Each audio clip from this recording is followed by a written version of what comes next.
আমরা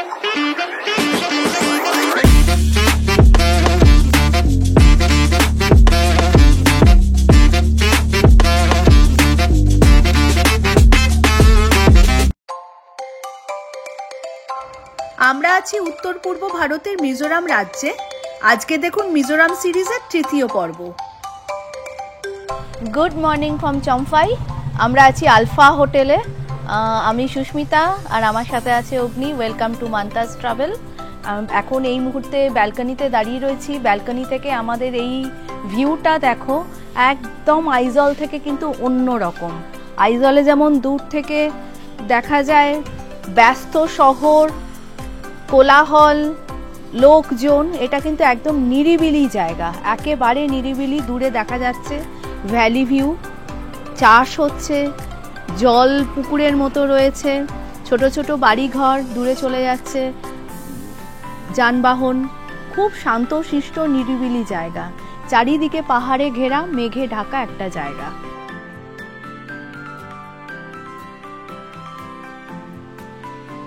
চলে এসেছি ডাইনিং কাম কিচেনে। কিচেনটা তো কালকে দেখিয়েছি, ভীষণ ওয়েল ডেকোরেটেড। আর ব্রেকফাস্টে নিয়েছি বাটার টোস্ট আর ডিমের অমলেট, আর ওনারা একটা দিলেন ছাংবান, মিজো মিষ্টি সম্ভবত। এটা আগে খাই, খেয়ে তোমাদের বলি। না, মিষ্টি না, এটা অনেকটা মালপোয়ার মতো, কিন্তু মিষ্টি বা নোনতা কোনো কিছুই না, এমনি সম্ভবত ডিম টোস্ট দিয়ে খেতে হয়। খেয়ে বললাম তোমাদের। এখন আমরা ব্রেকফাস্টটা করি। চম্পাই থেকে চলেছি, আমাদের আলটিমেট ডেস্টিনেশন হবে আজকে থেনজওয়াল। আর এখন আমরা যাচ্ছি টামডিলের দিকে। টামডিল এখান থেকে 100 কিলোমিটার, টামডিল থেকে থেনজওয়াল আরও 130-35 কিলোমিটার। কিন্তু যদি আমরা ডাইরেক্ট টামডিল না হয়ে যেতাম থেনজওয়ালে, তাহলে ডিস্টেন্সটা হচ্ছে 212-13 কিলোমিটার এরকম। এখন যেতে যেতে কয়েকটা কথা বলি। এখানের যে গ্রিনারিটা, যে সৌন্দর্যটা, এগুলো অনেক দিন পর্যন্ত মানুষের কাছে আনএক্সপ্লোরড ছিল। এখন অনেকে মিজোরাম আসছেন, আপনারাও আসুন। এবং উত্তর পূর্ব ভারতের এই যে রাজ্যটা মিজোরাম, এইটা অসাধারণ একটা জায়গা। যে জায়গাটা মোটামুটি 21,000 স্কোয়ার কিলোমিটার অ্যাট অ্যারাউন্ড এটার এরিয়া, এবং জনবসতির দিক থেকে কিন্তু এটা ভারতের দ্বিতীয় সর্বনিম্ন, সেকেন্ড লিস্ট পপুলেশন এখানে। কিন্তু লিটারেসির দিক থেকে কিন্তু মিজোরাম ভীষণ এগিয়ে, কেরালার পরেই মিজোরাম। আর এই যে জায়গাটায় মিজোরামের ম্যাক্সিমাম মানুষজন কিন্তু খ্রিস্টান, অ্যারাউন্ড 87% হচ্ছে এখানে খ্রিস্টান পপুলেশন। এবং বহুদিন বহু পলিটিক্যাল ওয়ার, পলিটিক্যাল টার্বুলেন্স এখানে চলেছে। আগে এটা আসামের একটা অংশ ছিল, লুসাই হিলস নামে একটা অংশ ছিল এটা। তাই কারণ এই যে লুসাই পাহাড়, যে জায়গাটা, যে হিলস রিজিয়নটা আমরা দেখি, তারপরে বহু পলিটিক্যাল টানাপোড়েনের মধ্য দিয়ে মিজোরাম আজকে একটা স্বতন্ত্র রাজ্য, এবং নিজস্ব সব কিছু রয়েছে। বড় বড় শহর রয়েছে, অনেকগুলো ডিস্ট্রিক্ট রয়েছে, প্রত্যেকটা ডিস্ট্রিক্টের প্রশাসনিক একটা হায়ারার্কি রয়েছে, এবং তার সঙ্গে রয়েছে একটা অসাধারণ সৌন্দর্য। তার কারণ মিজোরামের অ্যারাউন্ড 91% এরিয়া এইটা কিন্তু ফরেস্ট, মানে জঙ্গল, পাহাড়ি জঙ্গল বেশি। তার জন্য এই জায়গাটার যে বিউটি, এইটা কিন্তু একদম আগেও যেমন ছিল এখনো সেরকমই আছে। আমরা এগিয়ে যাই রাস্তার অপূর্ব শোভা উপভোগ করতে করতে চম্পাই থেকে টামডিলের দিকে। টামডিল লেক যেতে যেতে রাস্তার ওপরেই পড়লো ছোট্ট সুন্দর দিলময়ী লেক। চম্পাই থেকে আমরা স্টার্ট করেছিলাম, প্রায় 1.5 ঘন্টা হয়ে গেছে। আমরা চলে এসেছি দিলময়ী লেকে। অদ্ভুত সুন্দর জায়গা, চারিদিকে পাহাড় দিয়ে ঘেরা, মাঝখানে লেক, বসার জায়গা আছে, একটা ছাউনি করা রয়েছে চারিদিকে, 2-3টে জায়গায়। খুব সুন্দর, একদম গ্রিন কালারের জল, মাঝখানে গ্রিন আর চারিদিকে ব্ল্যাক, অদ্ভুত সুন্দর লাগছে। আমাদের পেছনে দিলময়ী লেক, এই জায়গাটার যে ওভারঅল ভিউ, সেইটা যদি নিয়ে এই রাস্তাটা দিয়ে আমরা এলাম, আর পেছনটা দেখাই, একদম সবুজ পাহাড়, দূরে গাড়ি দাঁড়িয়ে আছে আমাদের, কোথাও কেউ নেই। এই পাহাড়টা কিন্তু মানে এতক্ষণ আমাদের সঙ্গে, সব সময় আমাদের সঙ্গে চলেছে। মাঝে মাঝে একটু একটু গ্রাম আসছে, একটা দুটো, তারপর আবার এরকম দুদিকে পাহাড়। অপূর্ব সুন্দর একটা লেকের সামনে আমরা দাঁড়িয়ে আছি, ডিলমহি। এবং লেকটার একদম সামনে চলে যাওয়া যায়। এখানে এরকম একটা কাঠের স্ট্রাকচার করা আছে, ভারী সুন্দর দেখতে।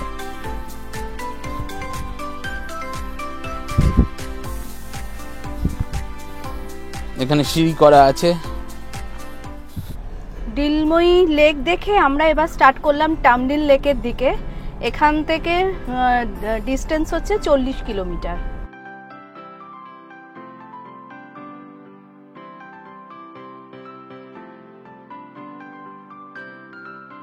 আমরা এখন টামডিল যাচ্ছি, তোমাদের বললাম মাঝে প্রায় 40-45 মিনিট হয়ে গেছে।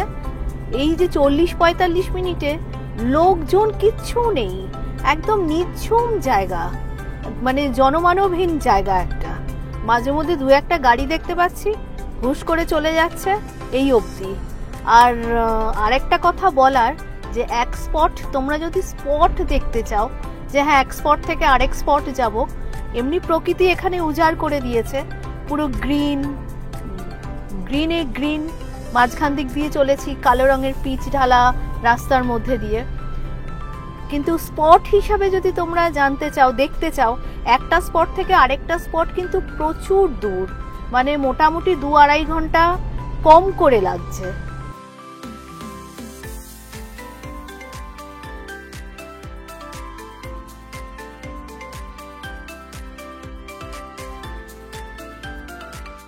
চলে এসেছি টামডিল লেকের একদম সামনে, পেছনেই দেখতে পাচ্ছ টামডিল লেক। অপূর্ব সুন্দর জায়গা, চারিদিকে পাহাড় আর মাঝখানে লেক। এগিয়ে যাই সামনের দিকে।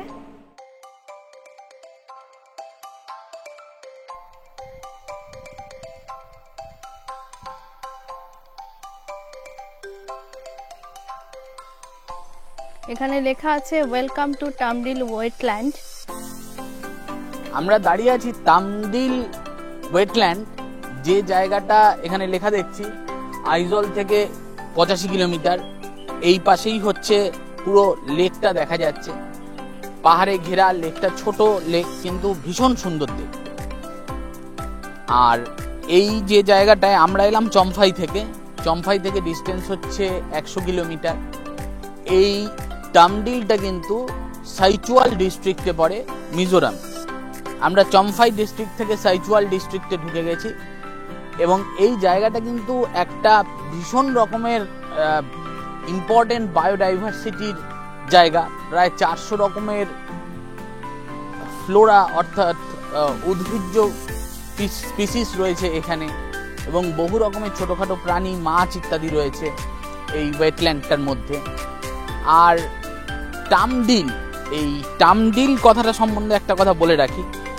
টাম মানে হচ্ছে মাস্টার্ড, সর্ষে, আর ডিল মানে হচ্ছে লেক।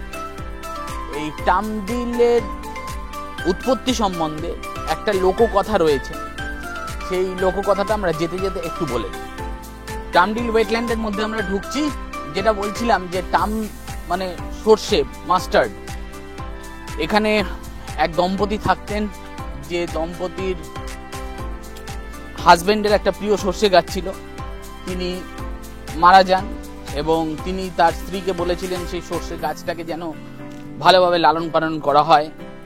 স্বামী মারা যাওয়ার পর স্ত্রী সেই সর্ষে গাছটাকে লালন পালন করছিলেন, কিন্তু তারপরে তিনি যখন দ্বিতীয়বার বিবাহ করেন, তখন তার যে নতুন হাজবেন্ড তিনি এসে ওই সর্ষে গাছটা কেটে দেন এবং দেখা যায় যে ওই জায়গাতে একটা লেক তৈরি হয়। এটা একদমই একটা লোককথা।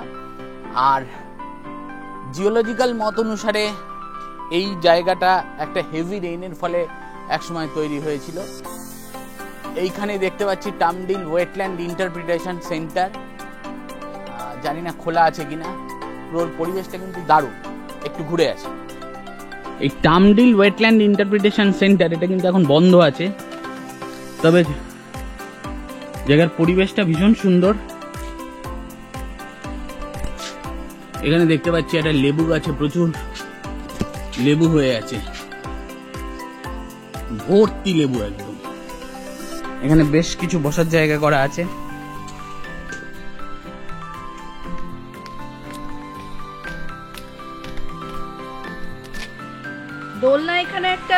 ঝুলন্ত ঝুলে রয়েছে একদম নিচ অব্দি।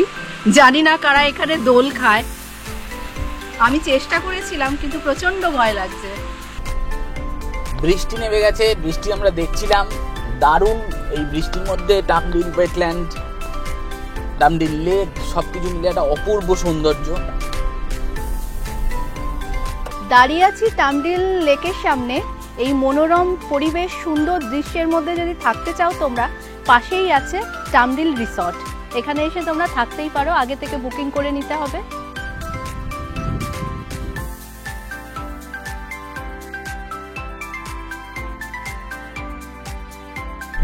ডামডিল লেক ঘুরে আমরা রওনা দিয়ে দিয়েছি হেঞ্জওয়ালের দিকে। এখান থেকে হেঞ্জওয়ালের ডিস্টেন্স হচ্ছে মোটামুটি 137 কিলোমিটার দেখলাম। যেতে সময় লাগবে 4 ঘন্টার প্রায়। আর যাওয়ার পথে আমাদের গন্তব্য হচ্ছে বাকওয়াং বলে একটা জায়গা, যেখানে একটা অদ্ভুত অ্যাট্রাকটিভ জিনিস আছে, সেটা গিয়ে বলবো কি আছে। আজকে এখন আমরা এই যে রাস্তাটা দিয়ে যাচ্ছি, এটা কিন্তু বেশ সরু রাস্তা, দুদিকে একদম ঘন জঙ্গল, সবুজ।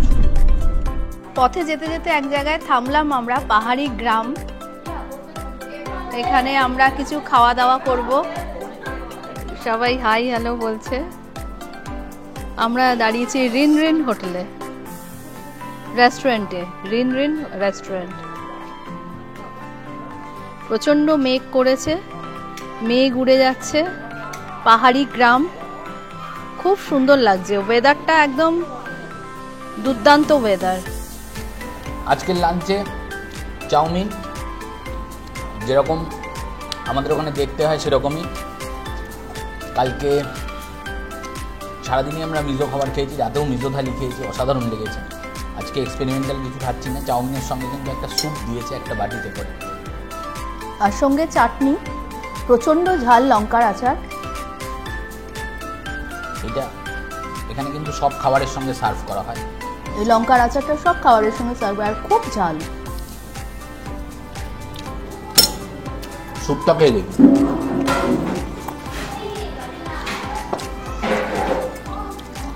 দারুণ খেতে।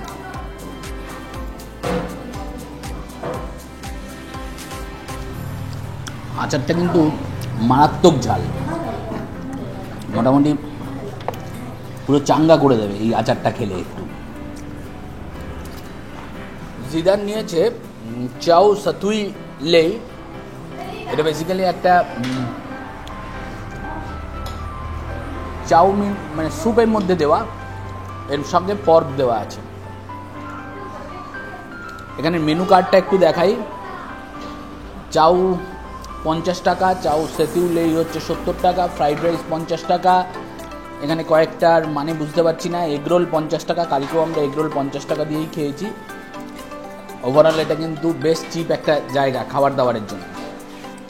সমস্ত জায়গাতে, সব রেস্টুরেন্টে, ছোট বড় সব দোকানে পান বিক্রি হয় এবং এখানের মানুষজন প্রচুর পান খান। এখানে আমরা দুটো প্যাকেট দেখছি, এটা হচ্ছে 20 টাকার প্যাকেট, আর একটা আছে 50 টাকার প্যাকেট। এখানে কিন্তু পান এবং সুপুরি এরা একসঙ্গে পাওয়া যায়। কাঁচা সুপুরি, এটার দাম হচ্ছে 20 টাকা। এই দুটো জিনিস নিলে এটা আমরা একটা কিনলাম, খাবো এখন। এইখানে এই রকম দেখতে প্যাকেটের মধ্যে 4টে পান আছে, পানের মধ্যে কিছু একটা দেওয়া আছে। এই যে পানের মধ্যে একটু চুন দেওয়া, এতটা চুন আমাদের মুখে সহ্য হবে না, তাই এটা বাদ দিয়ে খাই। এটা ঝাল পান পাতা যেমন খেতে, এরা এটার সঙ্গে কাঁচা সুপুরিটা খায়। ওটা এখন খাবো না, নিয়ে যাই। পাহাড়ে এরকম মুষলধারে বৃষ্টি আমাদের তো দারুণ লাগে। আপনাদের কেমন লাগে অবশ্যই কমেন্ট সেকশনে জানাবেন। এইরকম বৃষ্টির মধ্যে পাহাড়ি রাস্তায় একটা জায়গায় দাঁড়িয়ে গরম গরম খাবার খেতে দারুণ লাগে। আমাদের 3 জনের খাওয়া নিয়ে, এখানে কিন্তু খাবার দামটা বেশ কম, এর জন্য বলছি দামটা স্পেশালি। এখানে আমাদের 3 জনের খাওয়া নিয়ে দাম হলো 200 টাকা। আমরা দুজনে 2 প্লেট চাউমিন নিলাম, আর একটা soup noodle with some pork এইটা নিলেন জিদান এখন, এই এবং 3 কাপ চা। এই সব কিছু মিলে 200 টাকা দাম।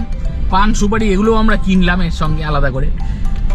যাই হোক, এখন আমরা এগিয়ে যাচ্ছি। Final destination Thenzawl. এখন যাব বাকওয়াং বলে একটা জায়গাতে এগিয়ে যাই রাস্তা দিয়ে। এখন বাজে দুপুর 2টো।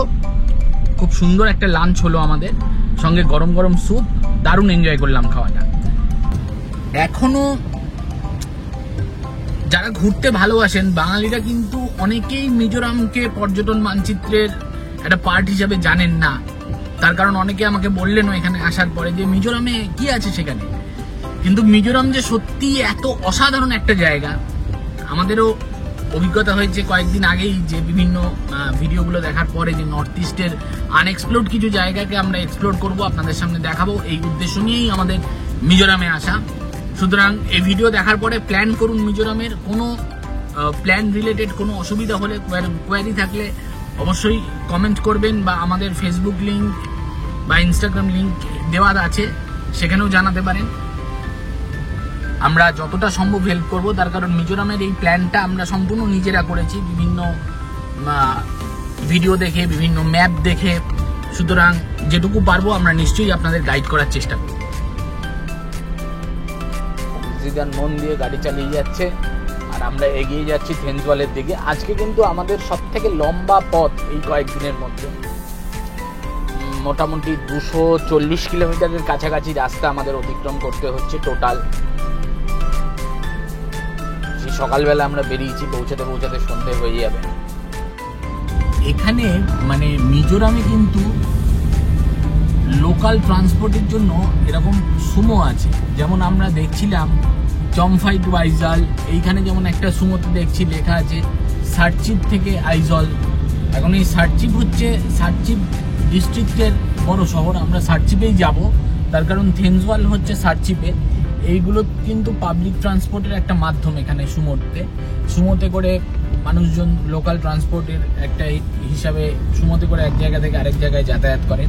যেগুলো বড় শহর, এরকম দুটো শহরের মধ্যে সুমো চলে কোনো ফিক্সড রুটে, এক একটা সুমো এক একটা ফিক্সড রুটে চলে, এবং সুমো স্ট্যান্ড আছে, সেখান থেকে গিয়ে দাঁড়াতে হয়, টিকিট কাটতে হয়, টিকিট কেটে সেখান থেকে ঘোরা যায়। কিন্তু ট্রাভেলারদের জন্য যেহেতু এটা অনেকটা বেশি সময় লাগবে, দাঁড়াতে হবে, ফিক্সড ডেস্টিনেশন হবে না, এটা একটু মুশকিল। তবে এটার একটা বড় সুবিধা হচ্ছে এতে কিন্তু খরচ অনেক অনেক কম হয়। এমনিতে আইজলে কিন্তু হোটেল, থাকার জায়গা, খাবার জায়গা এগুলো যথেষ্ট চিপ হলেও গাড়ি ভাড়া বেশ ভালোই। সুতরাং যদি কেউ এই পাবলিক ট্রান্সপোর্টের যে সুমোগুলোতে ঘুরতে পারেন, তাতে কিন্তু অনেকটা কম খরচে ঘোরার সম্ভব। এই এপিসোডের যারা ভিউয়ার, তাদের কাছে, যারা মেল ভিউয়ার, তাদের কাছে আমার একটা প্রশ্ন আছে।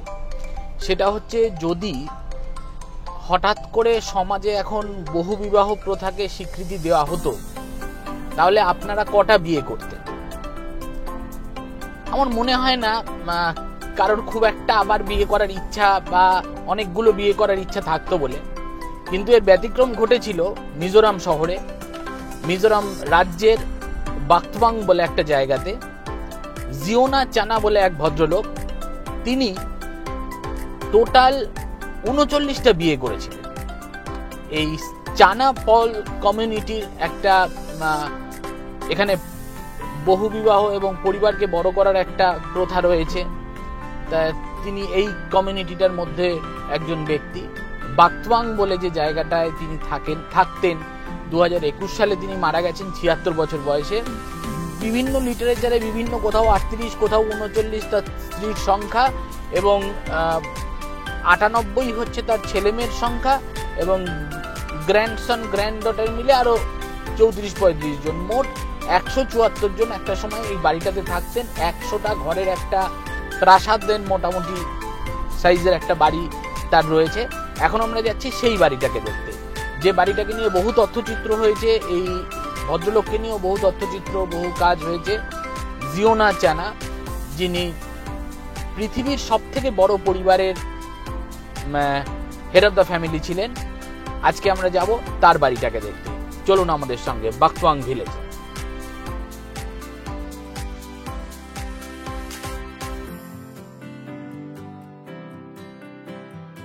মেন রোড থেকে আমরা ডান দিকে একটা সাইড রোড নিয়ে নিলাম। দেখতে পাচ্ছি এখানে লেখা ছিল বাকওয়াং রোড। আমরা যাচ্ছি বাগতোয়াং।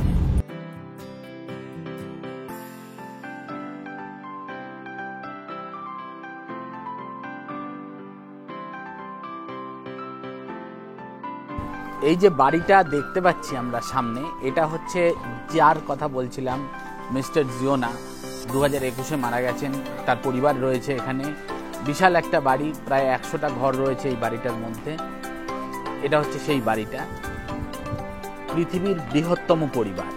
আমরা যাব বাড়িটার ভেতরে, দেখব।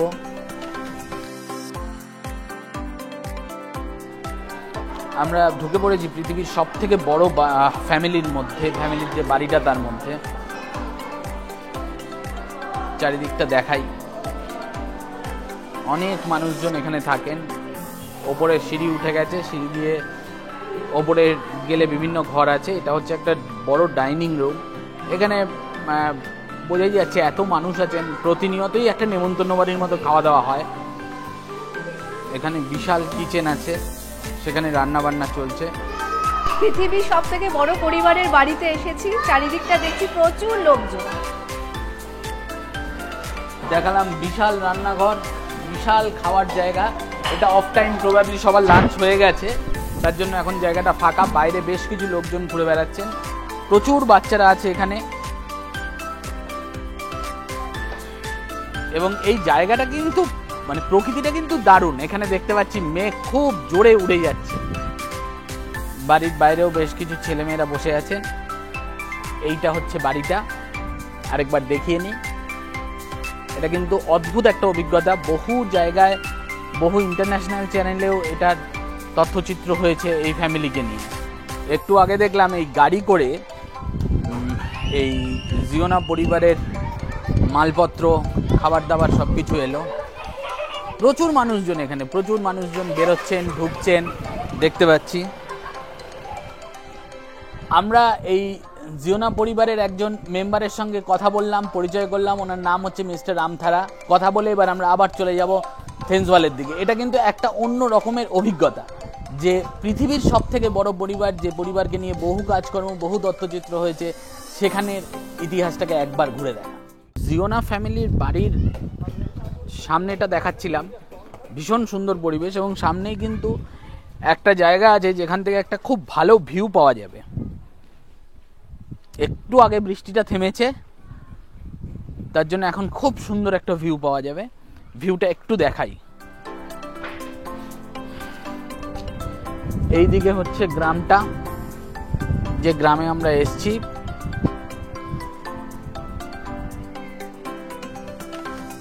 আকাশ পরিষ্কার, আর এই দিকটা অসাধারণ দেখতে লাগছে। মেঘ উঠছে, পুরো উপত্যকা থেকে মেঘটা উঠে যাচ্ছে উপরের দিকে।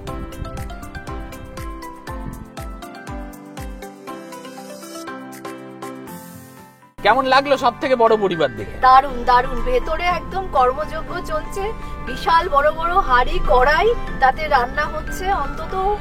অন্তত কিছু না হোক 200-250 জনের এক একটা মানে ইউটেন্সিলস গুলো রয়েছে, এত বড় বড় দেখলাম। আর প্রচুর ফ্রিজ, প্রচুর পরপর সামনে ফ্রিজ দেখলাম। এটা কিন্তু একদম অন্য রকমের একটা অভিজ্ঞতা। একদম। এবার আমরা যাই। এবার আমাদের ডেস্টিনেশন হচ্ছে থেন্সওয়াল। অনেকটা ট্রাভেল করেছি, আর অনেকটা ট্রাভেল করা বাকি আছে। বাগতোয়াং থেকে একদম সুন্দর সবুজ দুদিকে ঘন জঙ্গলের মধ্য দিয়ে আমরা রওনা দিয়েছি। বাগতোয়াং এর যে রোডটা, সেটা দেখিয়েছিলাম, মেন রোড থেকে আলাদা হয়ে গেছে। এখান থেকে মানে বাগতোয়াং থেকে থেন্সওয়াল আমরা যেখানে যাব, সার্চিপ ডিস্ট্রিক্টে, থেন্সওয়ালের ডিস্টেন্স হচ্ছে 70 কিলোমিটার। সময় লাগবে আনুমানিক 2 থেকে 2.5 ঘন্টা মতো। আমরা এগিয়ে যাব এবার থেন্সওয়ালের দিকে।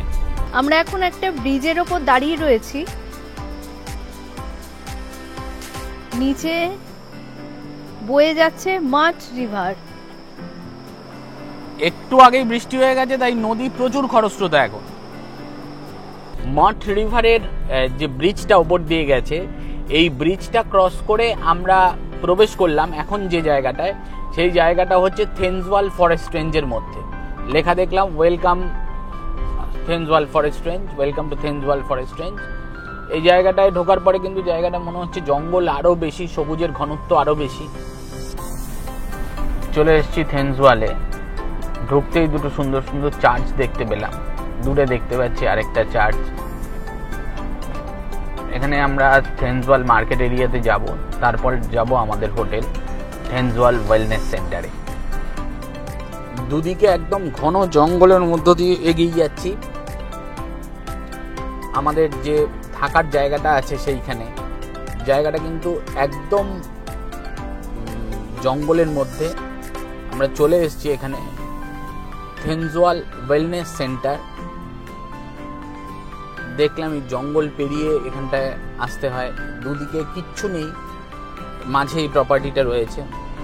একদম নিরিবিলিতে থাকতে হলে কিন্তু এখানে থাকা যেতে পারে। এবার দেখিস এটা কেমন হয়।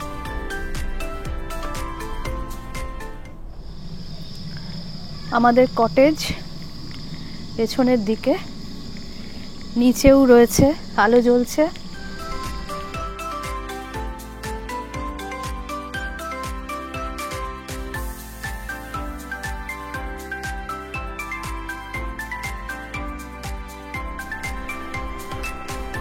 ভীষণ সুন্দর, ফ্রিজ, বসার জায়গা সবই রয়েছে।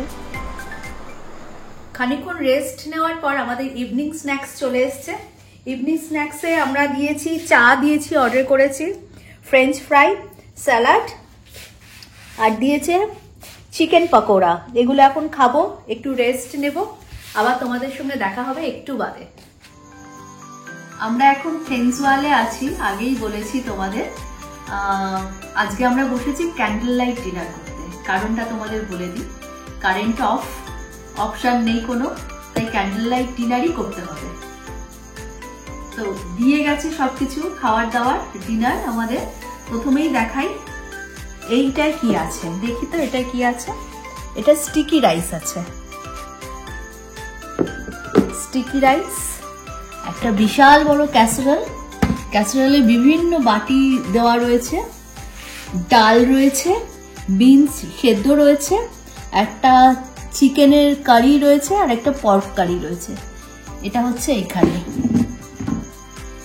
আর এটার মধ্যে রয়েছে দুটো শাক জাতীয় জিনিস, স্যুপ জাতীয়, শাকের স্যুপ। এবার আমরা এটা খাবো। আর আগে থেকেই রয়েছে কাঁচা লঙ্কা আর স্যালাড। এবার আমরা ক্যান্ডেল লাইট ডিনার করব। এটার মধ্যে রয়েছে ওই এখানকার স্পেশাল আচার, একদম ফ্রেশ ভেজিটেবল দিয়ে তৈরি করে এনারা। আর এটা হচ্ছে সল্ট। প্রথমেই নিচ্ছি বিনস সেদ্ধ, নর্মাল বিনস, এটা সেদ্ধ করা রয়েছে। তারপরে নিচ্ছি হচ্ছে শাক, দুটো শাক দিয়েছে, দুটো শাকেই কিন্তু লঙ্কা দেখা যাচ্ছে। কালকে যেমন আমরা শাক খেয়েছিলাম, কোনো টেস্ট ছিল না, টেস্টলেস ছিল। এখানে আলুও আছে, এটা বেশ টেস্টি রয়েছে, ঝাল নুন টুন দিয়ে তৈরি করা, বেশ সুন্দর খেতে।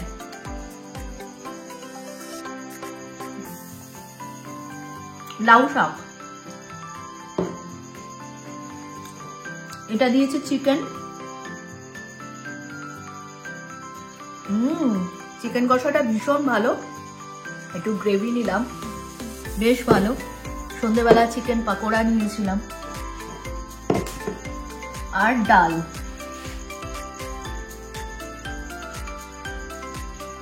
ডালে বরং এনারা নুন দেননি, বল যেমন ডাল হয়, সেদ্ধ ডাল, সেদ্ধ ডাল এটা। এবার নিচ্ছি হচ্ছে পর্ক,